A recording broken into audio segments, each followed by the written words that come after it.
Oi, estudantada bacana, estudantada bonita que vai aqui trabalhar na aula de hoje as questões do Exame Nacional, o Enem. Tudo bem com vocês?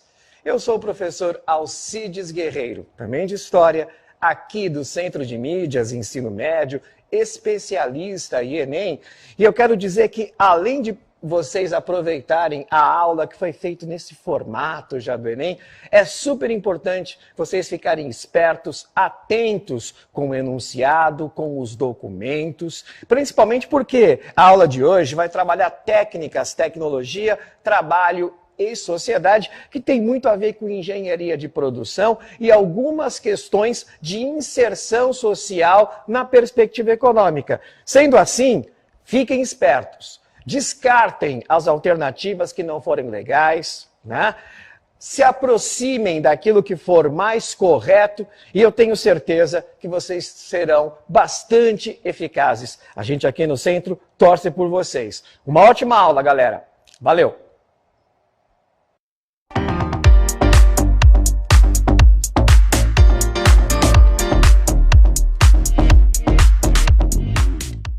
Olá, pessoal, como vai? Tudo bem? Espero que sim, viu? Firmes todos, fortes, muito organizados, disciplinados, com muita força, muita disposição, e nós estamos juntos, viu? Vamos juntos nessa caminhada aí, tá bom? Bom, estamos aqui para conversar sobre essa competência de área 4, mais precisamente, quer dizer, enfocando, né, temas que são inseridos nas habilidades 16, 17 e 18 do Enem. Tá bom? Técnicas, tecnologia, trabalho e sociedade. Quer dizer, vamos tentar entender aqui como é que essas coisas se articularam ao longo do tempo, quer dizer, ao longo da história, na construção dos espaços geográficos e na forma de organização das sociedades humanas. Tá bom? E a nossa viagem é longa, hein? Nossa viagem é longa, ela começa lá atrás, na pré-história. Só que antes, a gente faz uma conceituação bem rapidinha do que é técnica. O que é tecnologia? Vamos lá. O que é técnica?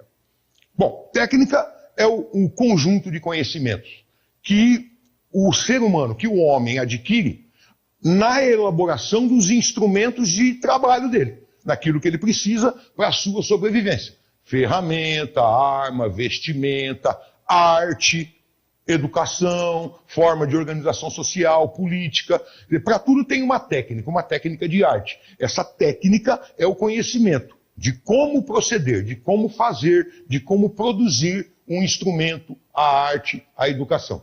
Tá? Já a tecnologia é o conjunto o conjunto de conhecimentos cumulativos, o conjunto de conhecimentos que vão se acumulando à medida que o homem vai aperfeiçoando a sua produção cultural. Sabemos que cultura nada mais é do que produção humana, aquilo que o homem tira da natureza e transforma para a sua sobrevivência. Tá? Então é isso. Técnica e tecnologia.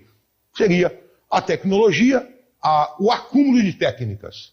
Tá bom? E é isso que vai marcar o início da história humana. Desde quando a gente passa a contar a história da humanidade? A gente passa a contar a história da humanidade no momento em que o primeiro hominídeo produziu um instrumento de trabalho, a partir de um pedaço de madeira que ele afiou, para apanhar um fruto, arrancar uma raiz, para espantar ou matar um bicho. Desde a mais remota período da pré-história, 2, 3 milhões, alguns dizem 4 milhões de anos, desde quando surgiu o Homo habilis, aquele ser capaz de produzir cultura. Quando foi isso? No período da pré-história, que a gente chama de paleolítico. Nossa viagem é longa. Nossa viagem é longa. Vamos passar aí por vários momentos, vamos fazer uma viagem bem comprida. Começamos lá no paleolítico. Nesse momento da pré-história, o ser humano ainda é os grupos humanos, o ser humano. Os grupos humanos, eles são predadores ainda. O que significa isso? Eles não são produtores. Eles não produzem aquilo que precisam. Eles retiram da natureza aquilo que está pronto. Por isso são nômades. Por isso não há uma forma sedentária de organização social. Divisão do trabalho, por exemplo, é por sexo. O homem faz uma coisa, a mulher faz outra. né? Não conhecem, desconhecem propriedade. Lembra disso, não? Eles nem têm nem ideia do que seja posse lá no início, lá no comecinho. Né? Isso só vai aparecer depois. Nesse grande período, veja, é um longo período, hein? Esse período paleolítico, ele vai de 3 milhões, 2 milhões de anos até 10 mil anos antes de Cristo. É um período muito longo. E nesse longo período histórico, o que o homem avançou em termos de técnica e tecnologia? Uma grande produção técnica do homem. Arco e flecha, por exemplo, mudou muito a vida dele. Né? Muito provavelmente a população dos grupos humanos cresceu, porque a mortandade masculina deve ter diminuído, na medida em que o homem agora caçava à distância, não precisa aproximar do animal. Então, uma grande inovação técnica, produção do arco e flecha. Outra grande produção, o domínio do fogo. Olha só, em milhões de anos, a gente está tirando aí 2 grandes inovações tecnológicas. Esse primeiro período da pré-história termina quando o homem aprende a produzir o próprio alimento, na chamada Revolução Agrícola, ou Revolução Neolítica. Essa grande revolução, não só da pré-história, tá? A grande revolução da história. Há quem diga que é a maior revolução da história. Por quê? Porque é uma revolução que permitiu a ocorrência de outras revoluções. É a revolução que acelerou o processo de produção cultural do homem. Se não, vejamos, o homem aprendeu a plantar. Primeira consequência, sedentarizou-se. Parou. E aí, à medida em que ele produzia o próprio alimento e não precisava mudar, ele teve que começar a produzir coisas.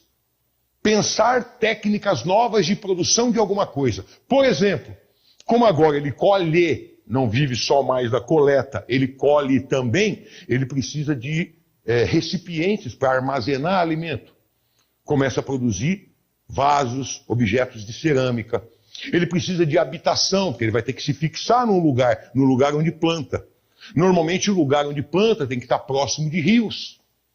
Então ele vai ter que construir suas habitações.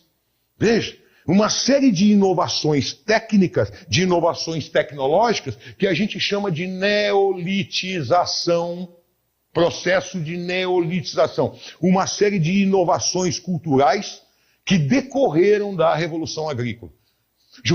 Professor, e o que mudou na sociedade? Mudou um monte de coisa. Por exemplo, estacionado, sedentarizado, os grupos humanos começaram a criar grupos familiares. Daí para o aparecimento da propriedade, é um pulinho, é um saltinho. A ideia de propriedade que aquele homem do Paleolítico não tinha, surge agora. Alguém, segundo Jean-Jacques Rousseau, vai fechar um pedacinho de terra e dizer isso é meu. E nesse momento surgem as classes, porque alguém vai ter que trabalhar para ele. Não é? Alguém vai trabalhar. O outro será proprietário. Surgem as classes sociais, divergências, conflitos de classes. Por isso, necessidade de leis, daí a aparição do Estado.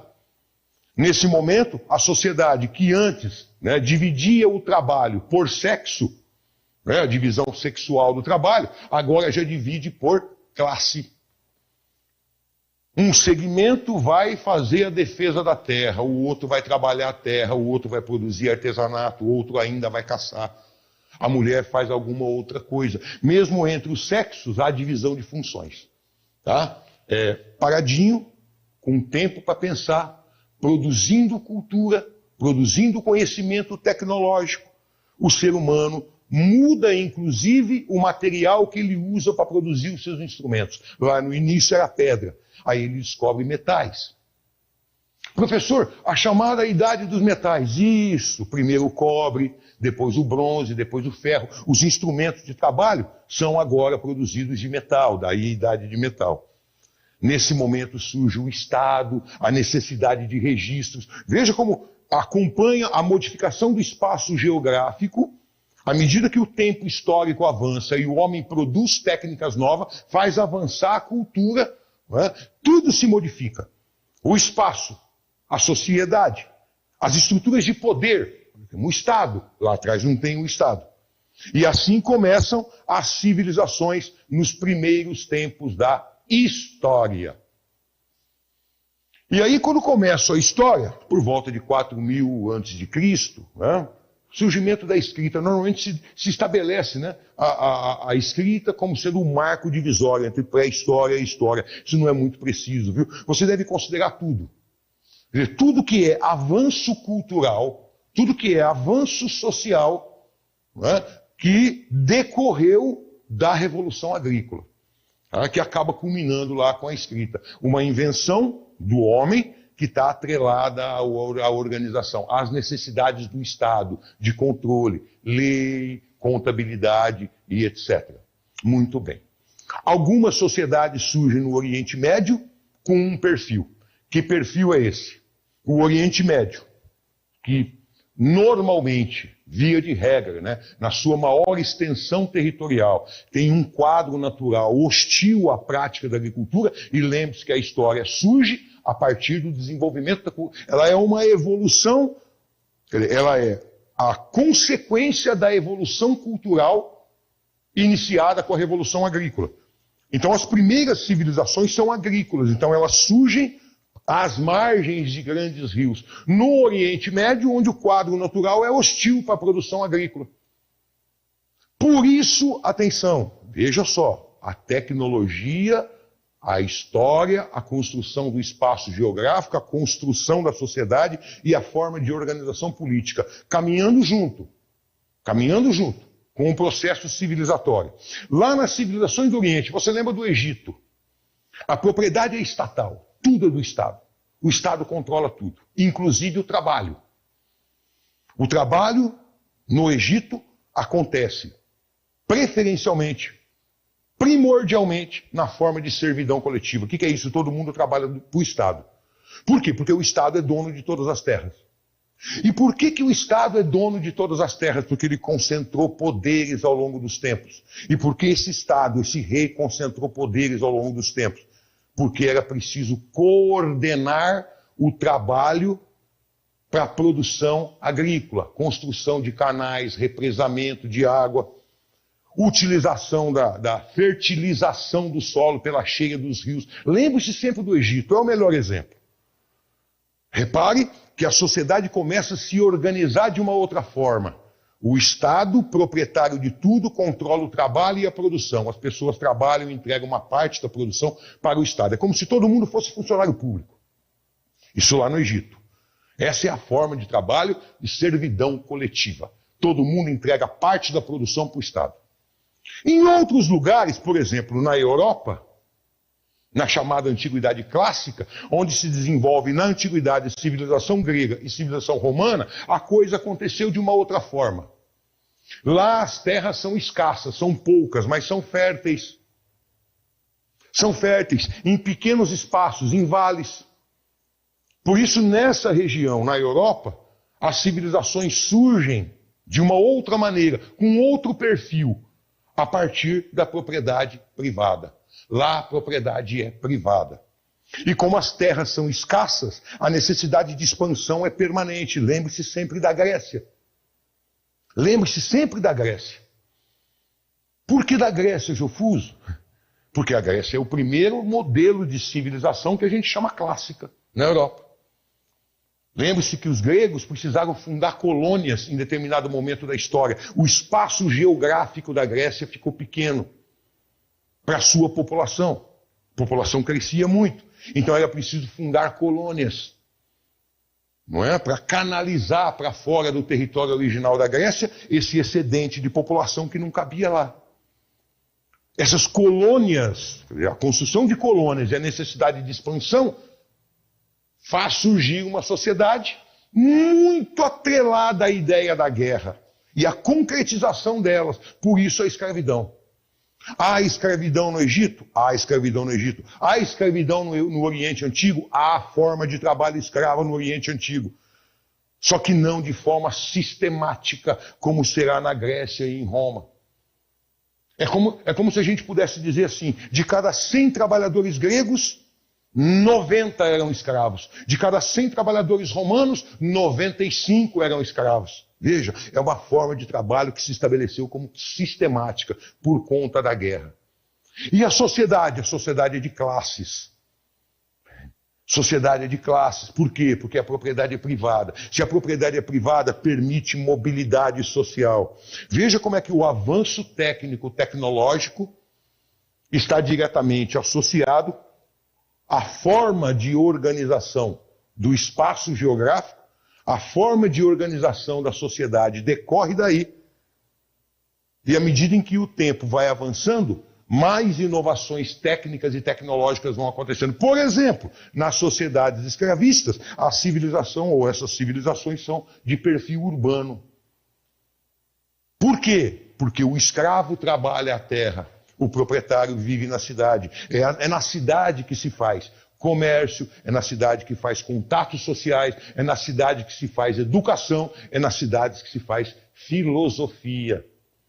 As sociedades do Oriente, elas são teocêntricas, elas são teocráticas, elas tendem ao fanatismo religioso. As sociedades clássicas, elas são antropocêntricas. Tudo é produzido em função do homem. Tudo bem? Sim? Legal. Quanto à filosofia, ela surge nas civilizações clássicas da antiguidade, por quê? Por conta das cidades. É na cidade que o ser humano vive aglutinado, um olhando para o outro, de perto. Então é na cidade que o ser humano começa a problematizar o ser humano. No campo isso acontece menos. Daí não tem filosofia no Egito, na Mesopotâmia, etc. Tá bom? Muito bem. Seguindo o nosso passeio pela história. Na Idade Média, o que se tem? Na Idade Média você tem o Oriente com grandes civilizações, produzindo cultura, técnica, tecnologias novas. Dá um exemplo para nós, professores. Os chineses na Idade Média inventaram papel, a pólvora, primeiro sistema de imprensa da história. A civilização indiana, por exemplo, com seus numerais, que foram trazidos para o Ocidente. Foram trazidos para o Ocidente pelos árabes, que constituíram uma outra grande civilização do Oriente medieval. Os árabes, além de construir uma grande civilização de perfil urbano, comercial, usava trabalho escravo. E os árabes, além de grande produção cultural, são os grandes difusores de cultura. Então, por exemplo, o numeral da Índia chegou ao Ocidente e é por nós chamados de numeral indo-arábico. Foi trazido pelos árabes. Grande parte da produção técnica, tecnológica do Oriente na Idade Média foi trazido para o Ocidente pelas mãos e pela cabeça dos árabes. Quando isso, professor? Na Idade Média. Tá? Poderíamos falar dos bizantinos também. Uma grande produção cultural, não é? Que se difundiu e grande parte dessa produção cultural chegou ao Ocidente via Itália. Tá? Quando a gente vai para a Europa, a gente encontra dois momentos distintos que estudamos frequentemente na história. Período chamado de Alta Idade Média e um outro período chamado de Baixa Idade Média. Pessoal, eu enchi bastante a minha lousinha, viu? Você pode ver que as minhas luzinhas estão bem cheinhas. É porque eu quero que você tenha um bom resuminho aí para você fazer o seu trabalho, viu? De estudo, tá bom? Não fica preocupado com isso, não. Isso é para você ter um roteirinho legal aí, um resumo legal. Vamos lá. Na Alta Idade Média, o que se viu na Europa? O desenvolvimento de um modo de vida chamado feudal. E no que consistia esse modo de vida? A vida era essencialmente rural. A base da economia é agropastoril, agricultura e criação de gado. As sociedades são essencialmente urbanas. E as cidades, professor? As cidades atrofiaram. Elas não deixaram de existir, mas elas atrofiaram, perderam importância numa sociedade em que a propriedade da terra, ou a posse da terra, é sinônimo de riqueza. Onde ser rico é ser dono de terra. Nessa sociedade, que você estudou sempre na escola, chamada de sociedade feudal, as relações entre as pessoas são de laços pessoais, de dependência pessoal, tanto entre a elite, chamada aqui de nobreza, como entre os camponeses, chamados de servos. Entre a nobreza, aquela relação de suzerania e vassalagem. Lembra disso? Suzerania e vassalagem. Laço de dependência pessoal entre a nobreza, entre senhores, entre nobres. Entre os servos e a nobreza, obrigações servis. Não lembro disso, professor. Aquela obrigação que todo servo tem de pagar uma determinada taxa, de pagar em produto, em parte da produção que ele produz na terra para a nobreza. Talha, corvéia, banalidade. Veja, obrigação pessoal. O camponês fixa a terra. Vive no feudo, em troca, paga obrigações. Isso é relação de dependência pessoal. É nisso que se fundamenta essa sociedade. Uma sociedade de guerreiros. De guerreiros, muitas guerras. É um tempo de invasões bárbaras. Importância da cavalaria. O nobre é, antes de mais nada, um cavaleiro.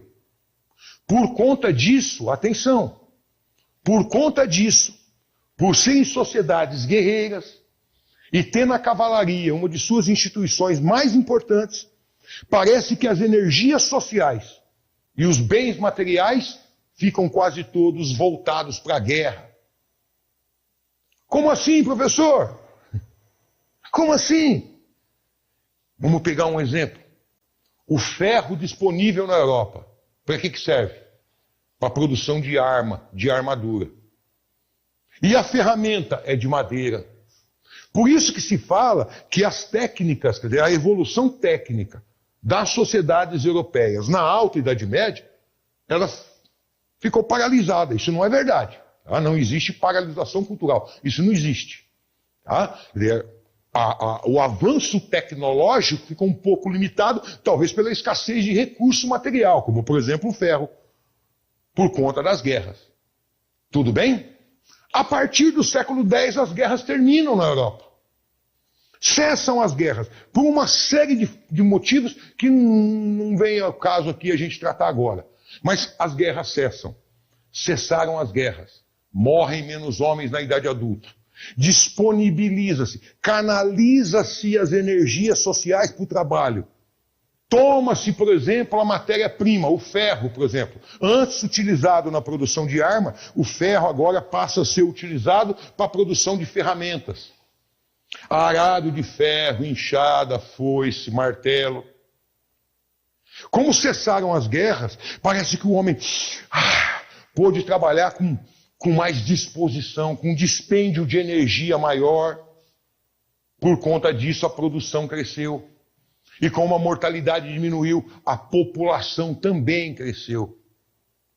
Isso, ao mesmo tempo, já estamos aqui na Baixa Idade Média, ao mesmo tempo em que isso significa a derrocada do feudalismo, a derrocada daquele modo de vida rural, onde as pessoas ficavam trancafiadas dentro de feudos e muito temerosa por conta das guerras, essa população agora, em excesso nos feudos, vai para a cidade.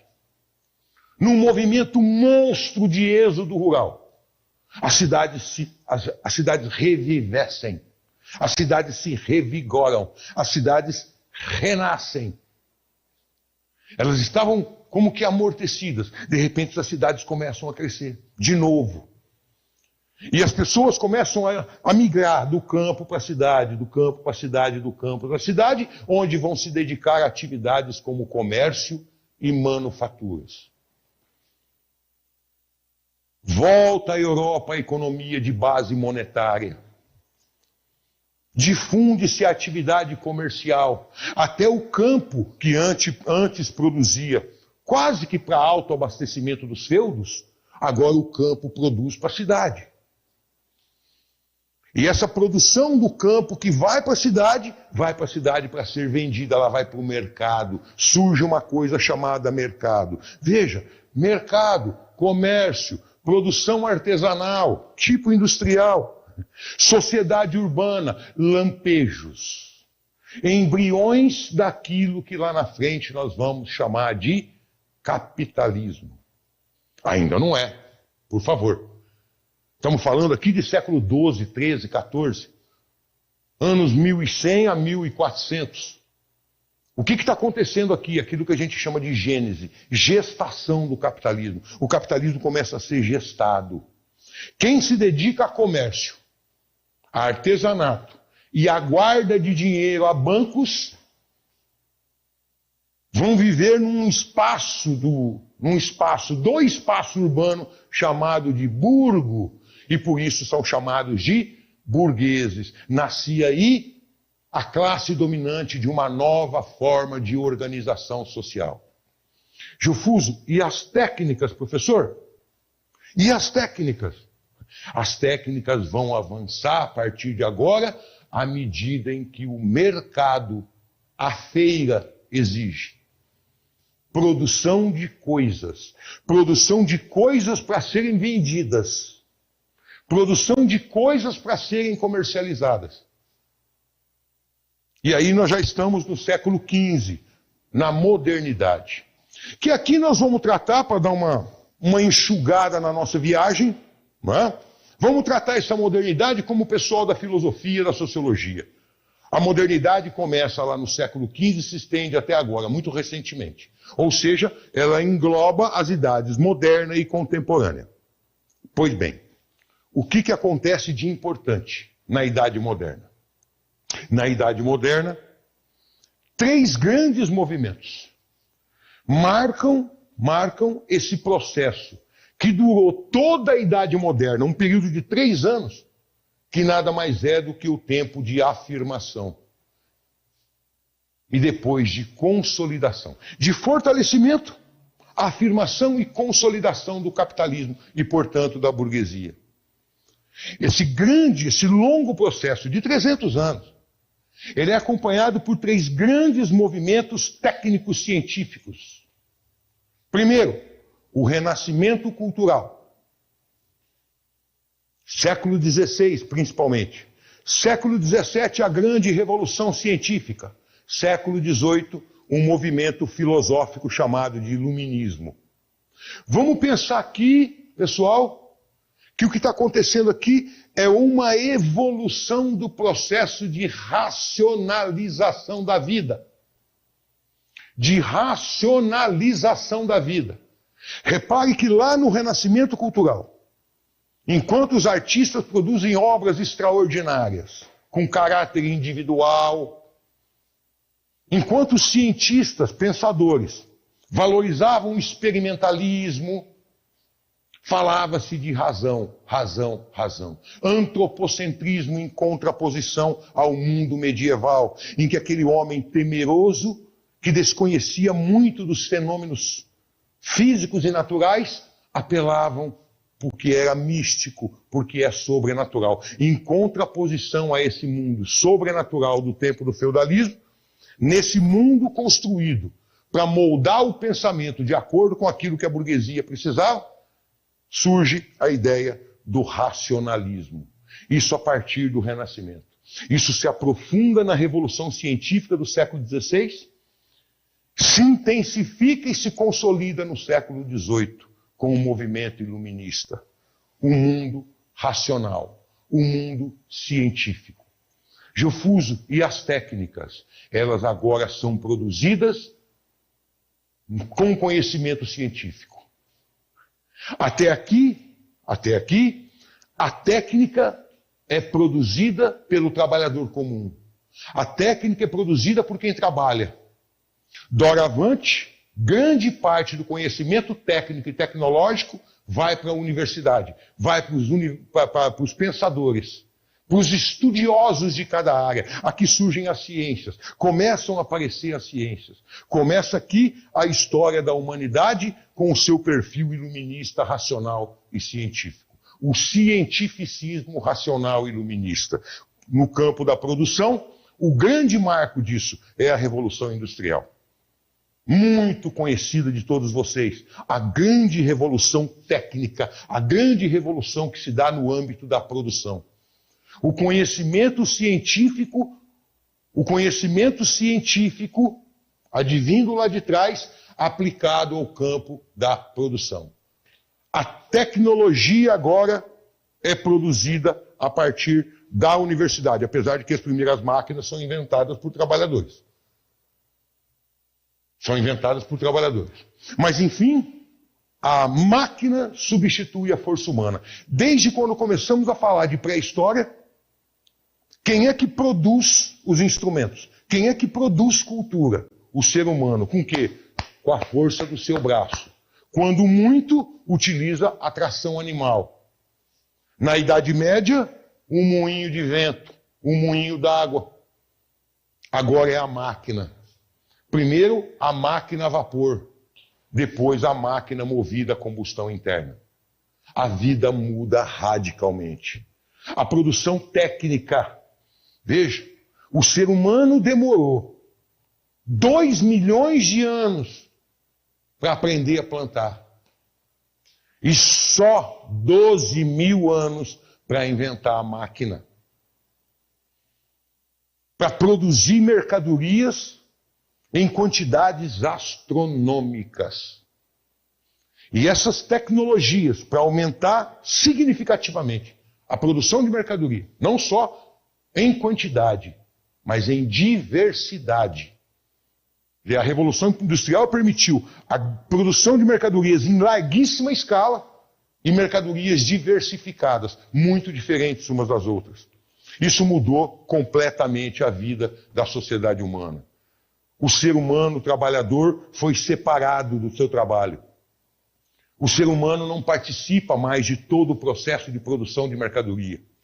O ser humano, por exemplo, ele não se enxerga mais naquilo que ele produz. O sapateiro não produz mais um sapato que saiu da cabeça dele. É a máquina que faz. Com a divisão social do trabalho, advinda da Revolução Industrial, espaços novos aparecem. Que espaço, Geofuso? O espaço da fábrica, por exemplo. Um ambiente de trabalho fechado, em que o ser humano é submetido à vigilância permanente. O espaço urbano se modifica. As cidades se modificam. Isso é Paris depois da Revolução Industrial. E assim era Paris antes. Essa Paris aqui é uma Paris excludente, discricionária. É a Paris que lança essa população operária para a periferia da cidade. É a população de operários, de trabalhadores da indústria. Um mundo novo, quer dizer, uma forma de organização nova está aparecendo. Desigualdades e sentimentos de alienação do trabalhador, de não participar da produção da mercadoria, de não ter na mercadoria nenhuma ideia dele. Ele se sente alienado do produto final do seu trabalho. Ele não se vê naquilo que ele faz, guarda isso. Mais do que isso tudo, quer dizer, modifica a cidade, modifica a estrutura da sociedade, uma classe social nova aparece, o operariado. Esse operariado é jogado para os arrebaldes da cidade, para a periferia, onde fica aqueles que estão à margem do processo, ou seja, os marginalizados que sequer trabalho têm. Essa é a sociedade industrial. Revolução técnico-científica, revolução ocorrida nessa sociedade iluminista, racional, científica, produz esse modo de vida, que é o modo de vida no qual a gente vive até hoje. Numa etapa superior, isso é o campo de estudo da geografia, né? Você vê isso. Até sistemas para agilizar, quantificar, num espaço de tempo menor e com custo menor, a produção de mercadoria será criada. Isso aqui significa a etapa superior de racionalização da sociedade no campo da produção. O Taylorismo, em que o trabalhador se especializa numa única tarefa. Aquele indivíduo que sabia fazer um sapato, ele conhecia todo o processo de produção de sapato, agora ele só conhece uma etapa da produção do sapato, que é a que ele faz no Taylorismo. Henry Ford, em seguida, aperfeiçoa esse sistema do Taylor. E ao invés do trabalhador ir até a mercadoria para fazer o seu trabalho, é a mercadoria que passa, a peça passa pelo trabalhador. Ele cria a esteira volante. A velocidade do trabalho agora fica a critério da máquina e não mais do trabalhador. Ele trabalha no ritmo da máquina, porque ele tem que apertar todos os parafusos que passam na frente dele. Lembre-se sempre de Charlie Chaplin, tempos modernos. E a extensão dessa racionalização da vida no campo da produção é o toyotismo, em que se racionaliza ainda mais a produção, porque o Fordismo produzia mercadorias em quantidade, mas todas iguais. Ele produzia mercadorias, mas todas iguais. O que o Taylorismo faz? Ele produz mercadorias diferentes. Esse modelo, essa forma de trabalho na produção industrial, ele diversifica os modelos. Só que ele não tem a produção. Ele estabelece cotas de acordo com o que o mercado pede. O mercado está pedindo tênis amarelinho com luzinha no calcanhar. Então vamos comprar luzinhas e tinta amarelinha para pintar o tênisinho. Não há estoque. Veja, isso aqui é o limite da racionalização da produção. Para fechar a minha conversa, pessoal, com vocês, essa racionalização da vida acabou gerando aquilo que o sociólogo Max Weber chamou de desencantamento do mundo. O que é isso? A racionalização em excesso fez com que o homem do século XX, por exemplo, porque a racionalização não chega no campo de produção, né? Ela atinge todos os setores da vida. O homem do século XX se desencanta com o mundo. Por quê?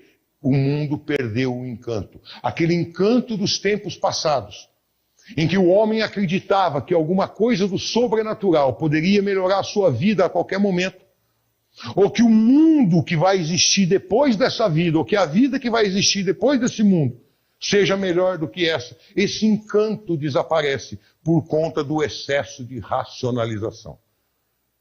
Falamos aqui precisamente da produção, do trabalho. Tudo é racionalizado. A produção, o trabalho, a vida, o casamento, a escola. Tudo é racionalizado. E nesse momento o ser humano se desencanta. Ele fica triste, ele fica moado, ele se isola, ele se deprime.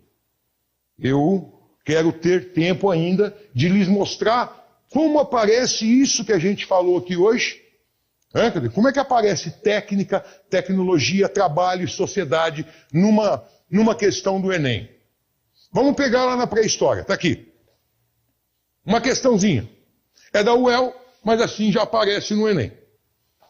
Com base na figura e nos conhecimentos sobre arte paleolítica, assinale a alternativa correta. Isso é arte rupestre. Lembra?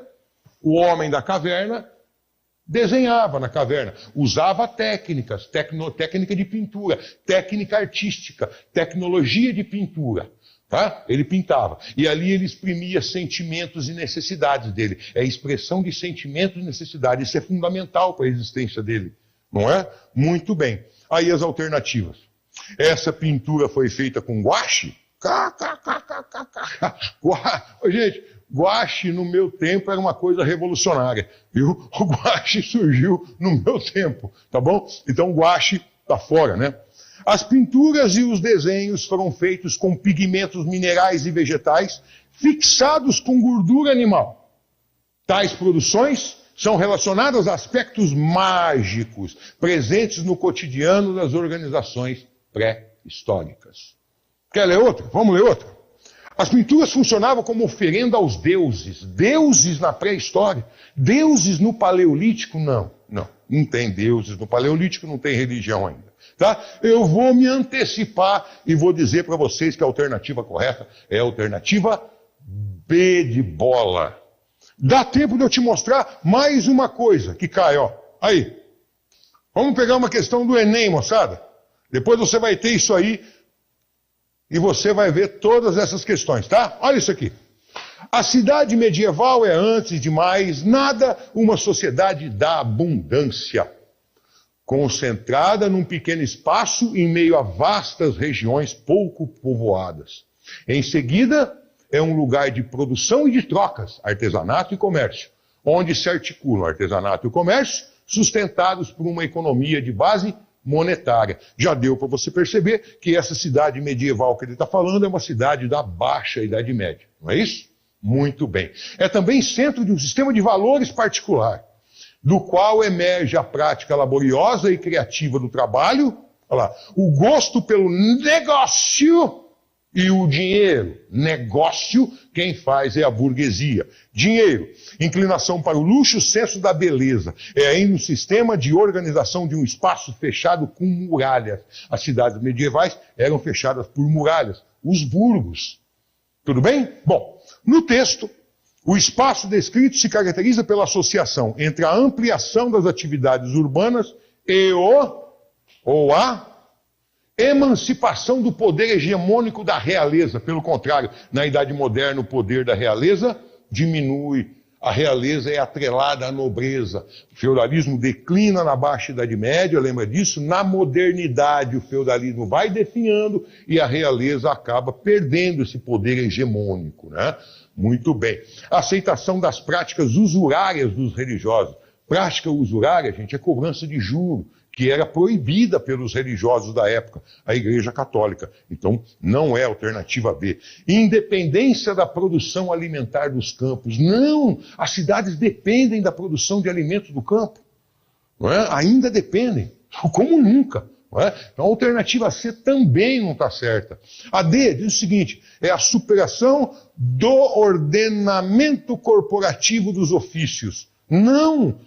A Baixa Idade Média é marcada pelo surgimento das chamadas corporações de ofício, lembram delas?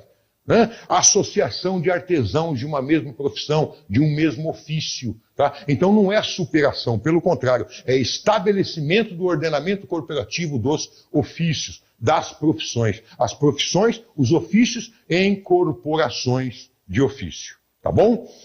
Permanência dos elementos arquitetônicos de proteção, as muralhas, ele está falando das muralhas aí. Viu? Legal. Então é alternativa E. E de eu estou indo embora, espero sinceramente, cara, apesar da viagem ter sido longa, né? Muito longa, que eu tenha contribuído para que você possa relembrar algumas coisas, essas passagens, e principalmente fazer essas associações que a gente falou. Trabalho, técnica, sociedade. Tá? Como é que ao longo da história o aperfeiçoamento técnico, tecnológico, modifica a sociedade, modifica o espaço urbano, modifica as formas de organização política. Um grande abraço para vocês, viu?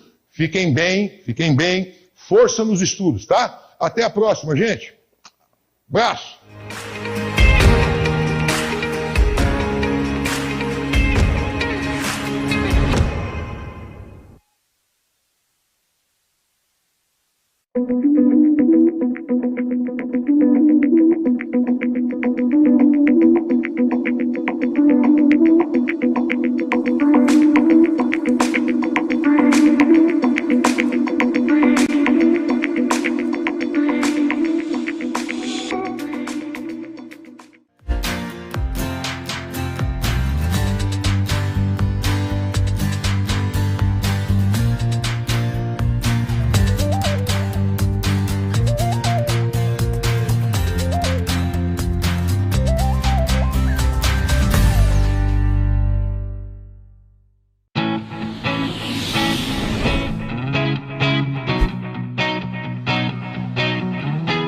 Um ambiente saudável é essencial para a aprendizagem e você pode contribuir. Para garantir a segurança sanitária na escola, siga as medidas de proteção contra a Covid-19. Todos devem usar máscaras. Vista a máscara tocando apenas no elástico e ajuste. O certo é cobrir totalmente boca e nariz. Na entrada, todas as pessoas precisam ter a temperatura verificada. Aquelas com mais de 37,5 de febre não podem permanecer na escola. Além da febre, a falta de ar, dor de garganta e de cabeça, tosse, a perda de olfato e paladar são alguns dos sinais da Covid-19. Se estiver com pelo menos 2 sintomas, não vá para a escola. O melhor é procurar uma unidade de saúde. Caso um estudante esteja com suspeita de Covid, ele deve ser acolhido em uma sala reservada. Seus pais ou responsáveis serão chamados e orientados. Na sala de aula, mantenha o distanciamento de no mínimo 1 metro dos colegas e professores. O mesmo vale para qualquer outro ambiente escolar. Lave sempre as mãos e use álcool em gel frequentemente. Você encontra álcool em gel distribuído em pontos estratégicos, como na entrada, corredores e por onde as pessoas mais circulam. Refeitórios, salas de aula e ambientes de circulação devem estar sempre sendo limpos e arejados. Para mais informações, acesse www.saopaulo.sp.gov.br/plano-sp. E bons estudos, com saúde e segurança.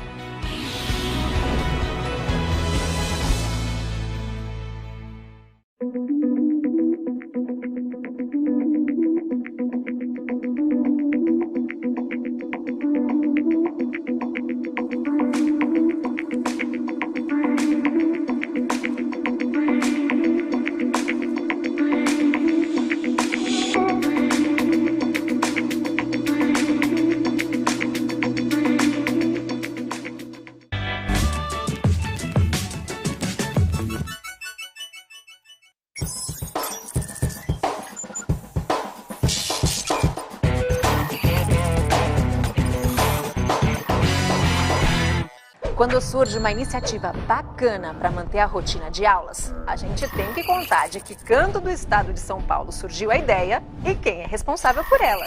E é exatamente isso que a gente vai te mostrar agora. Meu nome é Cristina, eu sou pós-graduada em Deficiência Intelectual, leciono em 2 escolas estaduais, a Escola Adelina Isascar e a João Firmino de Campos.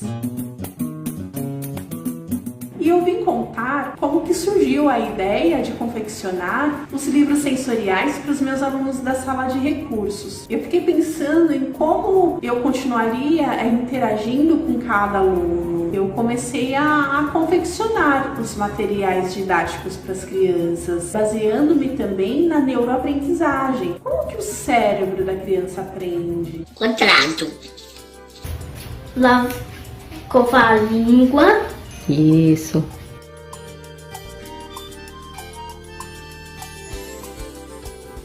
Nesta outra aqui, eu vou trabalhar os hábitos de higiene, né?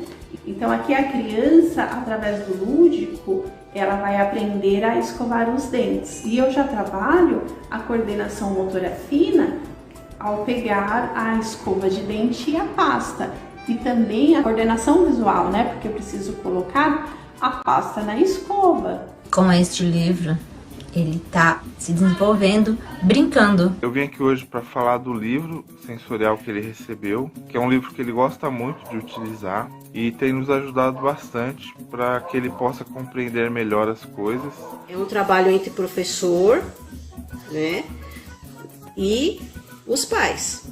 Tem que ter essa parceria. Eu super aprovo o trabalho da professora Cristina. Acho que ela é um exemplo. Sábado azul, então ela já vai do dito e adorarei a continuar subindo.